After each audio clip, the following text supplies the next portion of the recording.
À Saint-Livre, sur cette parcelle de 5500 mètres carrés, Roland Locher a décidé de planter du souvigné gris. Un piwi dans le jargon, l'abréviation allemande pour les cépages résistants aux maladies fongiques. Ah oui, là, c'était étroit.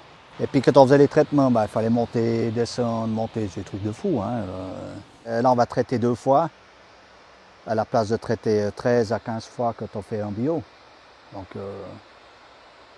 et puis si le résultat après final et la qualité du vin est bien, c'est déjà tout ça de gagner. Hein. Il y a déjà pas mal de vignerons qui ont fait le pas.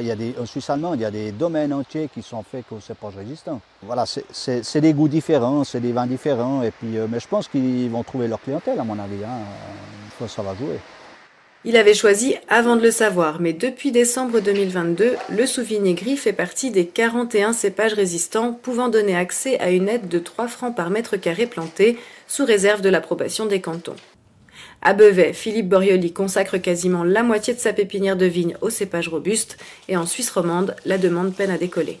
On peut dire qu'il y a pas mal de viticulteurs qui vont s'y intéresser. Beaucoup de cantons, surtout les cantons romans, ont tardé à publier leur liste et à choisir sur quel cépage résistant ils voulaient donner aussi leur aide à la culture, à la plantation. D'un autre côté, il y a aussi un frein qui provient souvent des interprofessions qui sont un peu frileux pour aider le décollage des nouveaux cépages en leur donnant les droits à l'appellation contrôlée, ce qui permettrait des coupages ou ce qui permettrait d'avoir une meilleure promotion, une meilleure visibilité sur ces cépages. Le but n'est pas de supplanter tel ou tel cépage pour le moment, mais quand même d'avoir dans les zones difficiles d'accès pour les traitements, dans les zones urbaines où on est près de maisons, d'écoles, où on dérange un peu en faisant des traitements, voire beaucoup, d'avoir des cépages qui nécessitent très peu de soins. Juste à côté, Valentin Blattner, viticulteur et désigné comme obtenteur de cépages, est un pionnier en la matière. Il a signé son premier cépage résistant en 1991. Ici, il continue sa quête et utilise une parcelle pour des plans expérimentaux.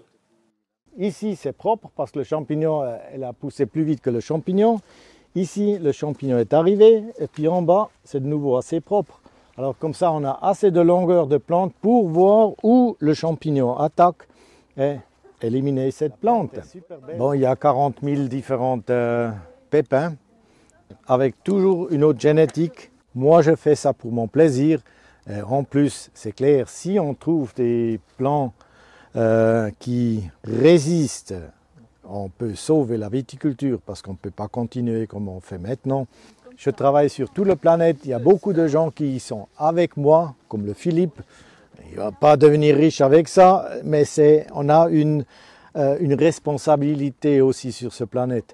Alors c'est une question d'éthique. Passionné d'écologie et enfant terrible comme il se qualifie, Valentin Blattner signe 5 cépages sur la liste de la Confédération et dirige des programmes de sélection au niveau international.